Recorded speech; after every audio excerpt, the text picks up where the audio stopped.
নমস্কার বন্ধুরা।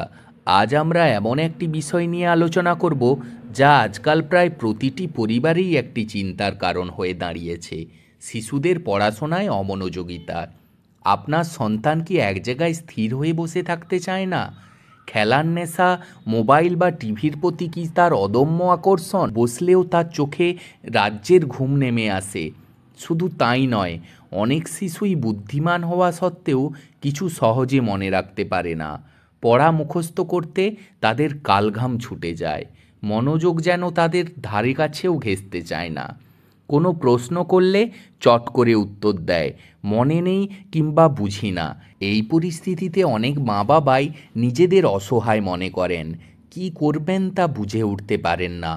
আসলে এই সমস্যাগুলোর মূলে যেমন পারিবারিক পরিবেশ এবং প্রতিবেশের অভাব থাকতে পারে, তেমনি অনেক সময় ঘরের ভেতরের বাস্তুদোষ, শিশুর জন্মকালীন গ্রহের অবস্থান অথবা নেগেটিভ এনার্জিও একটি বড় ভূমিকা পালন করে। তবে বন্ধুরা, হতাশ হওয়ার কিছু নেই। কিছু সহজ বাস্তুভিত্তিক প্রতিকার এবং মা বাবার সচেতন আচরণ এই সমস্যাগুলিকে অনেকাংশে কমিয়ে আনতে পারে। আসুন প্রথমে আমরা আলোচনা করব সেই বিষয়গুলি নিয়ে যা একজন মা বাবা হিসাবে আপনার করা উচিত। এক, আবেগ নিয়ন্ত্রণ করুন। আপনার সন্তানের দুষ্টুমিতে অতিষ্ঠ হয়ে তাকে মারধর বা বকাবকি করবেন না, বরং ধৈর্য ধরুন এবং ঠান্ডা মাথায় তার সমস্যাগুলি বোঝার চেষ্টা করুন। 2, ছোট ছোট লক্ষ্য নির্ধারণ করুন। একসাথে অনেক কিছু শেখানোর চেষ্টা করবেন না, ছোট ছোট অংশে ভাগ করে নিন। প্রথমে একটি বিষয় অল্প সময়ের জন্য পড়ান। 3, প্রতিদিন রুটিন বানান। পড়াশোনা, খেলাধুলা, খাওয়া এবং ঘুমের জন্য একটি নির্দিষ্ট সময়সূচি তৈরি করুন এবং সেটি মেনে চলার চেষ্টা করুন। নিয়মানুবর্তিতা শিশুদের মনোযোগ বাড়াতে সাহায্য করে। 4, একসাথে বসুন। যখন আপনার সন্তান পড়তে বসে তখন আপনি তার পাশে বসে নিজের কোনো কাজ করুন। মা বাবাকে কাছাকাছি দেখলে শিশু একাগ্র হতে উৎসাহিত হয়। 5, প্রশংসা করুন। আপনার সন্তানের সামান্যতম ভালো কাজেরও প্রশংসা করুন। যেমন যদি সে আজ 15 মিনিট মন দিয়ে পড়ে, তাহলে তাকে বলুন, বাহ, তুমি তো আজ খুব ভালো পড়েছ। আপনার এই ছোট্ট একটি বাক্য তার মনে ইতিবাচক প্রভাব ফেলবে এবং সে আরও ভালো করার জন্য উৎসাহিত হবে। এবার আসা যাক কিছু সহজ এবং কার্যকর প্রতিকারের দিকে, যা আপনার সন্তানের পড়াশোনার ক্ষেত্রে ইতিবাচক পরিবর্তন আনতে পারে।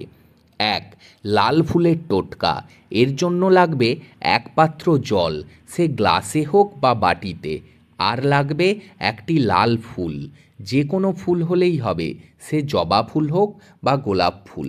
বন্ধুরা, কি করবেন? প্রতিদিন সকালে আপনার সন্তানের পড়ার ঘরের পূর্ব দিকে জলের পাত্রে একটি লাল ফুল রাখবেন, কারণ লাল রং আমাদের মস্তিষ্কে নতুন উদ্যম এবং কর্মস্পৃহা জাগিয়ে তোলে। এছাড়াও এটি সূর্যের রং, যা আপনার বাচ্চার মধ্যে আত্মবিশ্বাস, একাগ্রতা এবং মনোযোগ বৃদ্ধি করতে সাহায্য করে।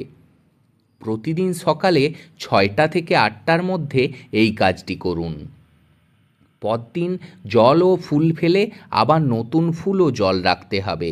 পড়ার টেবিলের ঠিক সামনে অথবা ঘরের পূর্ব দিকে এমন জায়গায় রাখুন যেখানে সহজেই ফুলটির দিকে নজর যায়। এতে করে সন্তানের মধ্যে পড়াশোনার প্রতি আগ্রহ আসবে এবং সে মনোযোগ দিয়ে পড়াশোনা করবে। প্রতিকার 2, তুলসী ও গঙ্গা জল ছেটানো। প্রতি বৃহস্পতিবার সকালে আপনার বাচ্চার মাথার 3 ফোঁটা গঙ্গা জল ছিটিয়ে দিন এবং তারপর একটি তুলসী পাতা তার মাথায় হালকা করে ছোঁয়ান। গঙ্গাজল পবিত্রতা নিয়ে আসে এবং নেতিবাচক শক্তি দূর করতে সাহায্য করে, এবং তুলসী পাতা মস্তিষ্ককে ঠান্ডা রাখে এবং মানসিক ভারসাম্য বজায় রাখতে সাহায্য করে। বৃহস্পতিবার করে আপনার বাচ্চার মাথায় গঙ্গাজল ছেটালে আপনার শিশুর মন শান্ত হবে এবং তার স্মরণ শক্তি বৃদ্ধি পাবে। প্রতিকার 3, মা সরস্বতীর আশীর্বাদ। প্রতিদিন সকালে আপনার সন্তানকে স্কুলে পাঠানোর আগে তার কপালে একটি ছোট্ট চন্দনের ফোঁটা দিন এবং এই মন্ত্রটি 11 বার জপ করুন। মন্ত্রটি হল ওম আইন সরস্বত্যই নমঃ। ওম আইন সরস্বত্যই সরস্বত্যই নম। এই মন্ত্রটি সরাসরি জ্ঞান ও বিদ্যার দেবী মা সরস্বতীর ঐশ্বরিক শক্তিকে আহ্বান করে। যারা পড়াশোনায় অমনোযোগী এবং একাগ্রতা যাদের কম, তাদের জন্য এটি অত্যন্ত ফলদায়ক। এই মন্ত্র মা বাবা জপ করলেই হবে। মা বাবা জপ আপনার সন্তানের চারপাশে একটি শুভ এবং ইতিবাচক শক্তি তৈরি করবে। প্রতিদিন এই কাজটি করলে আপনার সন্তান পড়াশোনায় মনোযোগী হবে এবং তার একাগ্রতা বাড়বে। প্রতিকার 4, হলুদ কাগজ ও শ্রীশব্দ। আপনার সন্তানের প্রধান বইটির নিচে, অর্থাৎ যে বইটি বেশি ব্যবহার করে, সেই বইটির মধ্যে একটি হলুদ রঙের পরিষ্কার কাগজ রাখুন। সেই কাগজটির উপর লাল কালি দিয়ে শ্রী লিখুন। শ্রী হলুদ রং জ্ঞান এবং বুদ্ধির প্রতীক, এবং শ্রী শব্দটি সৌভাগ্য ও সাফল্যের সূচক। এটি আপনার শিশুর মনে একটি ইতিবাচক কম্পন সৃষ্টি করবে। যে কোনো বুধবারের দিনে এই কাজটি করুন এবং হলুদ কাগজটি অবশ্যই নতুন এবং পরিষ্কার হতে হবে।